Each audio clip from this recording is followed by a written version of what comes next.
All right, well, let's get going here on the info session. There's real quick, I guess we'll do some quick introductions. I'll be doing the talking kind of here up on the front end.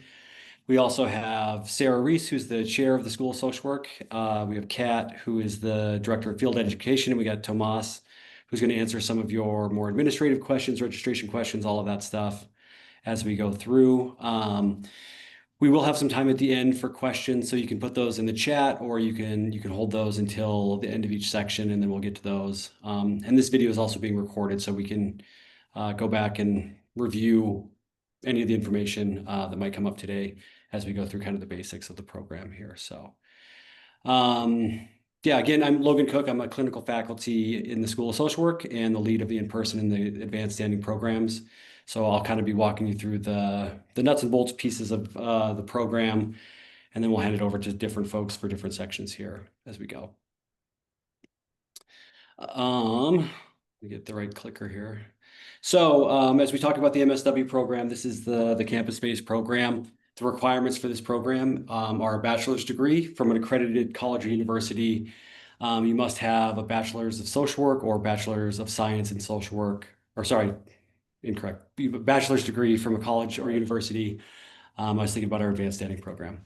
And again, students in our campus-based program come from all walks of life, all previous bachelor's works, all that stuff. So we have a GPA requirement of 3.0 for all undergraduate work. We say that, and in reality, if you have less than a 3.0, we just ask that you write a brief statement addressing the low GPA and strategies you'll use as a student to maintain a 3.0 or higher within the program, because that is one of the requirements for the University of Montana Graduate School program. So the application fee is $70.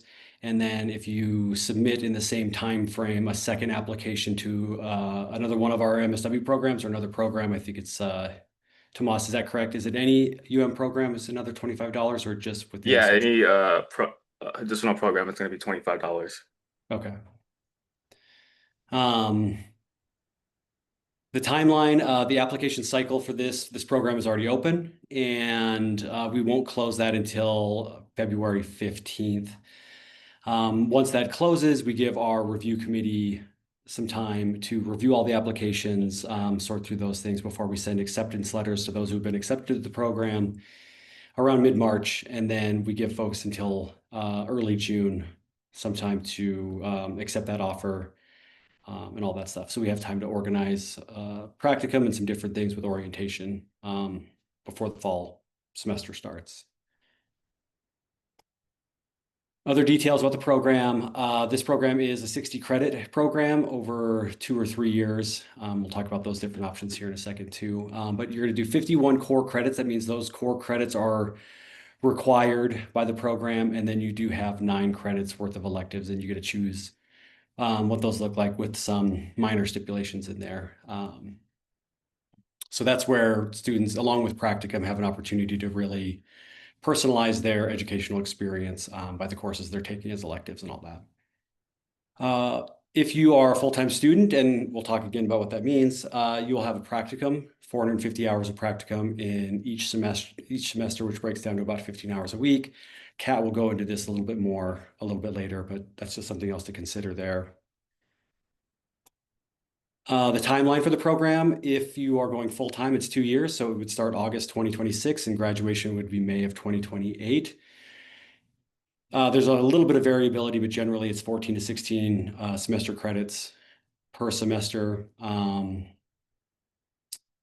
coursework and practicum. The schedule, what that looks like in the first year, your fall is going to be Thursdays and Fridays, and then kind of each semester after that, it sort of reduces a little bit. That Thursday kind of goes away aside from electives. So Thursdays, 9 a.m. to 5 p.m., and then Fridays, 8 to 5. Spring, you have a little bit of shorter day there on Thursdays. So you'll have one core course, and then you'll have a chance to take one elective on Thursdays in the spring. And then again, 8 to 5 on Friday. Practicum hours is arranged by students and all that. So year 2, again, the only thing, your Thursday just gets a little bit shorter. You would have an evening, if you take a School of Social Work MSW level elective, you would have a Thursday evening elective on Thursday nights, and then all day Friday for both fall and spring. Again, practicums arranged depending on your schedule and all that. The part-time option, we do have a part-time option for the campus-based program. It runs 3 full years, so starting in August of 26 and ending in May of 2029. This, for the first year, is about 6 credits per semester, and then it bumps up a little bit years 2 and 3. Practicum wouldn't start until that second year, that second fall. And what the schedule looks like, it's basically for that first year, you're going to take those Thursday classes, fall and spring. You can take an elective again in the spring. And then in year 2, you would take an elective and then pick up those Friday classes that the full-time students hit in their first year. And then year 3 looks pretty much the same as that year 2 full-time schedule, where you may have an elective in the evening on Thursdays and then all day Friday for both fall and spring. The courses offered per term. Hold on a sec. I feel like those are missing. Oh, there we go. You're just hiding. So in the fall, you would take orientation, which is a 1 credit. It's a day and a half long. It's where we get oriented to the program in general. And then once the semester starts, you would be in the foundations course, the first human behavior in the social environment course, practice with individuals and families, history of social policy. And then we have our Indian Child Welfare Act course in the fall. In the spring, you would take that second human behavior course. You would take your first research course. You would take groups and communities as far as practice, and then an elective there. And then that generalist, like the seminar and practicum, actually runs across the full year. It's just missing. Oh, there we go. Runs across the full year. Man, don't know why these are doing this. So the second year, and this is the full-time schedule, the coursework looks like. In the fall, the advanced research, so the second research course, the advanced integrated practice, which is your advanced clinical course. You would have seminar practicum again, along with an elective of your choice. Spring would be the second policy course, organizational leadership, advanced seminar practicum, and then you'll notice here professional portfolio, which is our capstone project within the MSW program. That would be arranged based on your personal schedule and your advisor and all of that stuff too. And then you'd also have that last elective. So those are the coursework by semester. We have lots of electives within the School of Social Work, not that you're required to take those necessarily. The rules around electives are you must take at least 1 elective at the 500 level, at the graduate level, and you must take at least 1 elective within the School of Social Work. But other than that, these are the ones that we offer here, just a few of the ones that we offer here within the School of Social Work.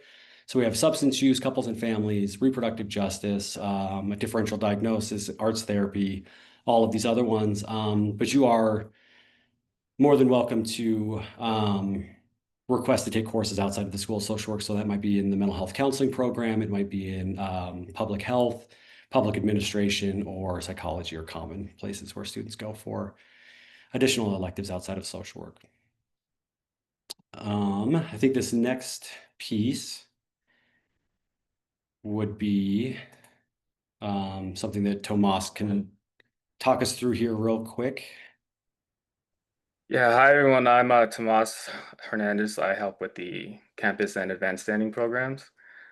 So yeah, for the financial aid, you would just fill out the FAFSA form for the 26-27 academic year for applying for fall 26, and then you also can submit the American Indian tuition waiver.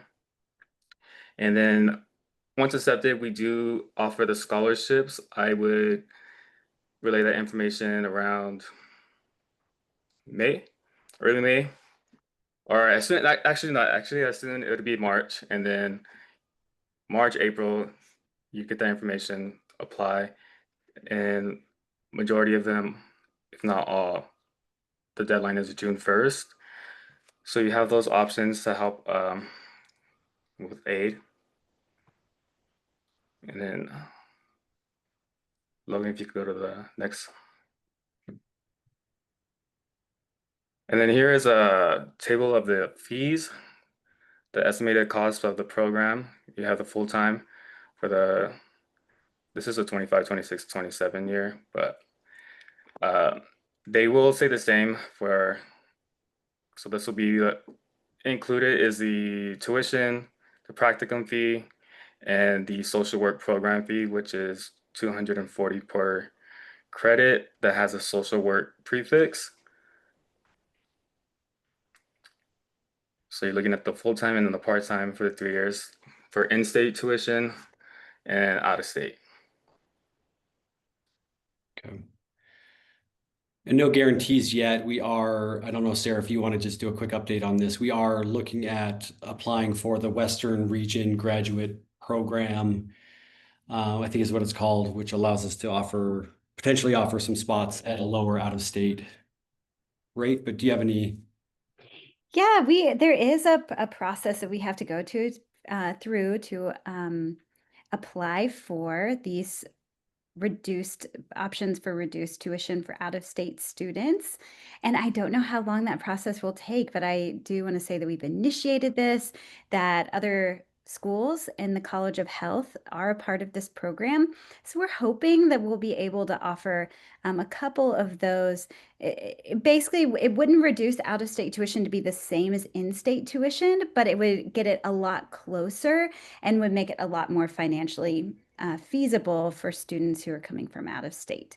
So we'll try to give you some more information on that, but I'm really not sure what the timeline will be, if it'll be ready for next year, or if will be approved, or it'll be the following year. So something to keep in mind, but we'll try to update you more. Yeah, as you're working through the application process, if you want to get a hold of me or Tomas, we should have the most up-to-date information on whether that's been approved and how many slots and all of that stuff, and how to indicate that you're applying for that specifically, potentially. So I think that's it for the basics of the program. The next piece, we're going to turn over to Kat here to talk about the practicum portion. Maybe. Hi, everybody. Hi, LZ and Lacey. Thanks for calling in. And then I know we're recording this as well. So, yeah, I'm Kat Werner. I serve as the Director of Field Education and I'm clinical faculty. And I have a really wonderful team of folks that work in our practicum education program. And so just sharing a little bit about that. But we're ultimately, really thinking about how you can integrate classroom learning into hands-on social work practice throughout your master's in social work program. And so what we oftentimes think about when we talk about practicum, we really look at it as the signature pedagogy of social work education. And so really at the core, at the heart of social work education. So when we look at kind of I'll briefly talk you through the nuts and bolts and some of the requirement pieces, but really ultimately thinking about why do you do a practicum? And there's certainly other programs or other degrees where you do, some level of internship or level of volunteering, but I think it's really important to highlight that a social work practicum is very extensive. And so we'll look at the hours in a moment, but the idea is really, again, that you get to apply and bridge what you're learning in the classroom to hands-on community-based practice in an agency setting. So there's that element of developing core competencies, developing and definitely building more awareness of your own kind of frame of reference and what you bring to this work. And then with that, applying knowledge and skills and continuing to build and assess values and ethics. And so yeah, just really thinking about, I always talk about how you're gaining a lot of knowledge in the classroom, but ultimately it really comes to life when you're in a practicum or a practice setting. So, moving forward, really thinking of like some of the nuts and bolts, so like practicum hours, for example, as mentioned, you're looking at 2 sets of practicum. So really you're thinking about an initial first year practicum. So if you're a full-time student, that is kind of straight out of the gate, you're moving into generalist practicum. If you're a part-time student, again, you would actually not start your generalist practicum until your second year of the program. But no matter when you start it, it is 450 hours. And for us, we really only have like one entry point into practicum. So our practicum always starts in the fall and then runs the full traditional academic year. So it runs 450 hours, so about 225 hours in the fall semester and then 225 in the spring. And what that means is you're looking at around, 15 to 20 hours a week. And then that's the same for what we call your specialization year practicum. So that's really that more advanced level of, skill development and application in an agency setting. And so the same hour requirements. So for a total of 900 hours. I'm happy to speak a little bit more to this if there's questions around it. And I think I mentioned it in a little bit here too, but two thoughts. One is that 15 to 20 hours a week can be a lot if you're in school full time. So again, your first year, you're looking at school and classes all day Thursday, Friday, and then your second year, all day Friday. And so we actually have quite a large number of students who are already in some form of social work employment setting, and they use their employment. The next slides, look at that. They use their employment for their practicum. And so definitely something that we support in a lot of contexts. Certainly what we're looking for is, does your current employment position allow for activities and for tasks that align with our learning requirements and the competencies that we want you to develop or that you have to develop? But generally speaking, I've really only seen like one or two employment-based applications where we said, this is not going to be a fit. But that is definitely an option. So like if anybody's like, if you're calling in, if you're listening to this and you're thinking about, I'm already in a social work employment setting, we can definitely talk about that. And I would say generally works out. And of course, with that though, make sure that your organization has to be supportive of that as well. The other thing, just to mention between that generalist and that specialization year, I would say the vast majority of our students, we have, usually around 250 students or so in practicum and just really diverse placements. I would say that the majority of our master's level students anyways, do a practicum in a different setting for their second year. So there's quite a few who might stay, and we have some requirements around staying in the same practicum placement for both your generalist and your specialization year. And that ultimately just really goes back to, are you able to diversify your learning and are you able to engage in some new advanced learning in your second year in the same placement? But again, I think the majority of students look at finding a new context or a new population or some new practice experience. So that's just something to think about if you had questions about that. So yeah, I think just briefly looking at like roles and responsibilities and who's involved. And, generally, I think practicum is very much a collaborative process, like so much we do in social work, where we're looking at you as the student as very much an adult learner. And like, I really think of all of you coming in as a professional social worker already. And so you're really driving the process of finding placements. And so that is our model, that you're not being placed with an organization, you are getting, significant support, and there's an orientation process and there's like meetings involved, and we have, really helpful training guides and orientation guides. But ultimately, it is the student's responsibility to engage in outreach and identify organizations to then interview with, to apply for and interview with, and then secure a placement.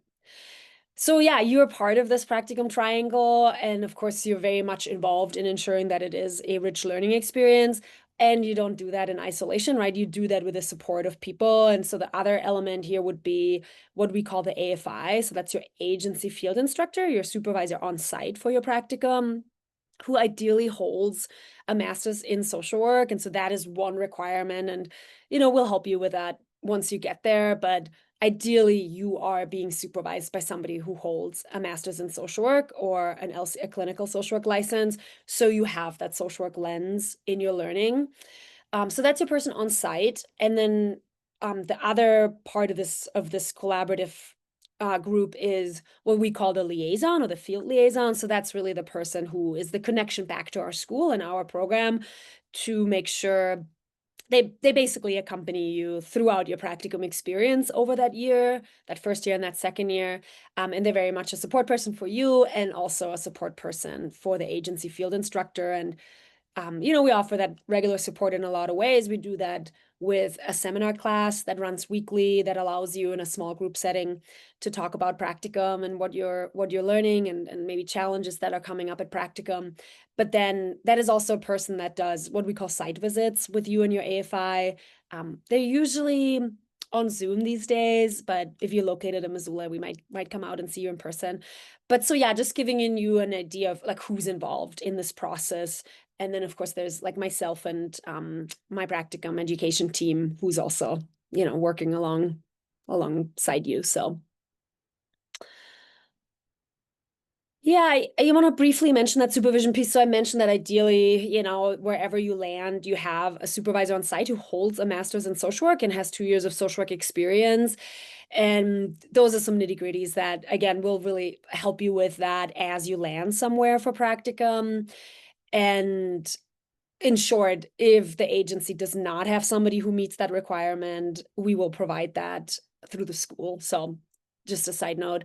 But yeah, I think just really thinking about, if depending on what setting you're in now, even if that's not a non-social work related setting, think about supervision that you might be getting and how that's supporting you in your employment role. And so we're really thinking about supervision as a very integral part of your learning. And yeah, we're gonna, certainly we'll go into that much more should you choose to apply and get accepted into our program, but really just highlighting the importance and the benefits of supervision in your development as a professional social worker and also in just overall mentoring and support.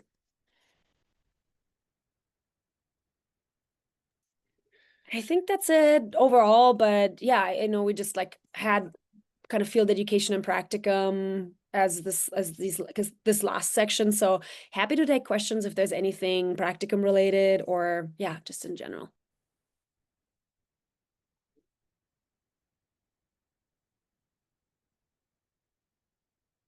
Yeah, I don't see anything in the chat from anyone, but yeah, if the folks that are here have questions or want to follow up on any of the content that we covered, we kind of flew through it pretty quick, but yeah, any follow-up questions?